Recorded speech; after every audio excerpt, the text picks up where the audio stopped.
This episode is brought to you by Bumble. So, you want to find someone you're compatible with, specifically someone who's ready for a serious connection, totally open to having kids in the future, is a tall, rock-climbing Libra, and loves rom-coms with vegan pizzas on Tuesdays just as much as you do. Bumble knows that you know exactly what's right for you. So whatever it is you're looking for, Bumble's features can help you find it. Date now on Bumble. Families have a lot going on. Let Ollie help manage the mental load with new cognitive help supplements for everyone 4 and up, like delicious Lolly Focus Pops or Lolly Mellow Pops for kids. And for parents, try 3 new Brainy Chews to help you focus, chill out, or get energized. Find these cognitive health buddies for the whole fam at ollie.com. That's OLLY.com. These statements have not been evaluated by the Food and Drug Administration. This product is not intended to diagnose, treat, cure, or prevent any disease.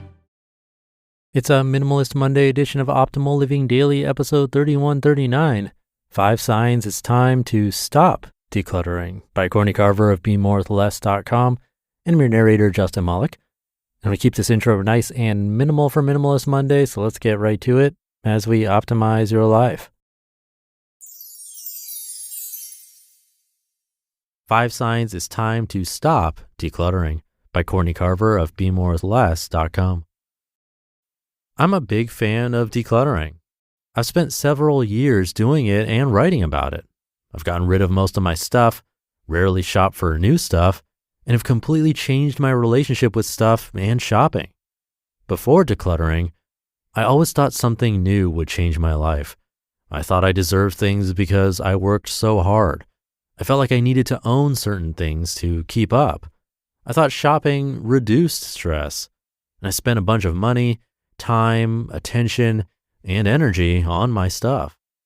After decluttering, I find confidence in who I am, not what I own or don't own. I know if I wait 30 days before I purchase, I usually won't want it anymore. I don't worry about people judging me on the things I choose to include in my home.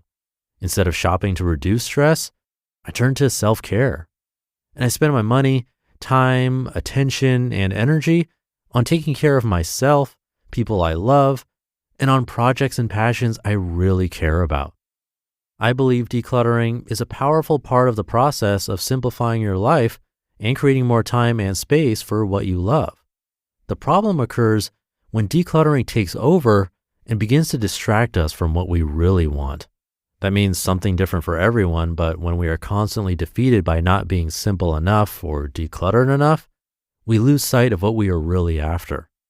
The next time you are done decluttering your junk drawer, cleaning out your closet, or donating a box of stuff, stop. Before simplifying further, think about what you really want out of this life of yours. Is this a time to declutter more? Or is this a time to deepen a connection with someone you love? Is this the time to move on to your bookshelves? Or is this the time to create something new or serve in your community? You could read a book, go for a walk, or perhaps it is simply time to rest. If you aren't sure, consider these 5 signs it's time to stop decluttering. Do any of them resonate with you? 5 signs it's time to stop decluttering. Number 1, you are shopping faster than you are decluttering. If empty bookshelves and clear countertops have you sprinting to your favorite place to shop to fill up the empty space, slow down. Give yourself permission to not redecorate or shop for more. Be brave and hang out in the empty space. Take a little time to think about what you really want and need in your life right now. You might need a break to hang out in your newly decluttered space before subtracting or adding anything else. Be brave. Number 2, decluttering feels like a competition or a race. There is no finish line. No one wins for having more or less stuff, and trying to measure the success of your decluttering based on other people's journeys won't result in sustainable change or happiness. Hit restart on your decluttering efforts and move at a pace that works well for you. If that means stopping for a while, stop. Instead of comparing and competing away your accomplishments, zero in on what works for you. Be content. Number 3, it is so hard for you to let go, and decluttering makes you sad and anxious. If you've tried over and over again to declutter and let go, but always end up feeling defeated and frustrated, stop decluttering. At least stop decluttering alone. Ask for help from friends and family or seek professional assistance. You don't have to do this alone. Be vulnerable. Number 4, you feel frustrated when there is nothing to donate.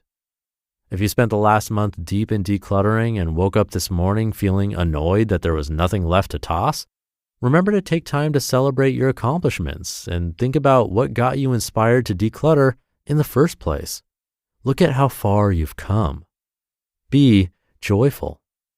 And number 5, you are fighting with your family because you gave away their stuff. If you're in a hurry to declutter and don't take your family's feelings into consideration, it might be time to step back and focus on your own stuff. Then choose love over stuff and have a gentle conversation with friends and family about why simplicity is important to you. Ask them what's important to them. Let them deal with their own stuff while you deal with yours and talk about it along the way. Be love. If you've been decluttering for a while and are wondering if you've done enough, take some time to live where you are right now. Can you be brave, content, vulnerable, joyful, and loving right here without giving one more thing away?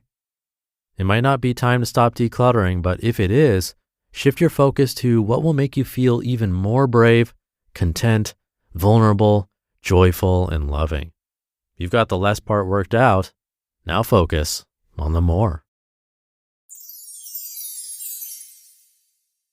You just listened to the post titled 5 Signs It's Time to Stop Decluttering by Courtney Carver of BeMoreWithLess.com, and I'll be right back with my commentary. Okay, sponsor time. And instead of reading a script about Gusto's benefits, let's hear from small business owners, the people who use Gusto every day like me. Here's one. With Gusto, I think of payroll as a 30-second job. The website is so friendly and a joy to use. Friendly payroll? You don't hear that every day. Amy from Utah says, I love Gusto so much. They do our medical, dental, vision, and life insurance. It's so painless. It's like going to the spa. And we have great options and rates even though we're a super small team. Health insurance like going to the spa? Wow. And here's what MNeat says about Gusto's support team. Whenever something comes up, I reach out and literally 24 hours later, they tell us what to do or assure us that they've already handled it for us. Smart technology and friendly humans? That's cool. Honestly, the list goes on. And right now our listeners get 3 months free when they go to gusto.com/old. Yep, 3 months of payroll, benefits, admin, and more, totally free. Again, that's gusto.com/OLD. This episode is brought to you by La Quinta by Wyndham. Your work can take you all over the place, like Texas. You've never been, but it's going to be great because you're staying at La Quinta by Wyndham. Their free Bright Side breakfast will give you energy for the day ahead. And after, you can unwind using their free high-speed Wi-Fi. Tonight, La Quinta. Tomorrow, you shine. Book your stay today at lq.com. Thank you to Courtney. A more rare kind of post for Minimalist Monday. If you're new here, 99% of the time on Minimalist Mondays, we'll hear reasons why we should minimize our spaces or minds even, tips and tricks on how to do that, where to minimize, challenges you can participate in like the minimalism game or Project 333. And then you have today sharing why you shouldn't. And I love that because we're all different and the minimalist lifestyle might not be perfect for where you are at this moment. First of all, it shouldn't be stressful. The whole point of minimalism is to get rid of things so we can focus on other, more important things, which as the minimalists say, aren't really things at all, but instead experiences, relationships, contribution, meaning, things like that. If you've been trying to minimize and all it does is stress you out and take up time, then the whole point is being missed and maybe it's not for you. Or maybe a less strict approach could do the trick. The point is, as I always say, you have to figure out what's right for you and what's going to put you in the best place possible. That's what these articles and I really am here to help with. So hopefully it is helping. By the way, if it is and there's someone else you think it can help, sharing this episode or the show in general with someone would be greatly appreciated. But with that, have a great rest of your day and I'll see you tomorrow in the Tuesday show, where your optimal life awaits.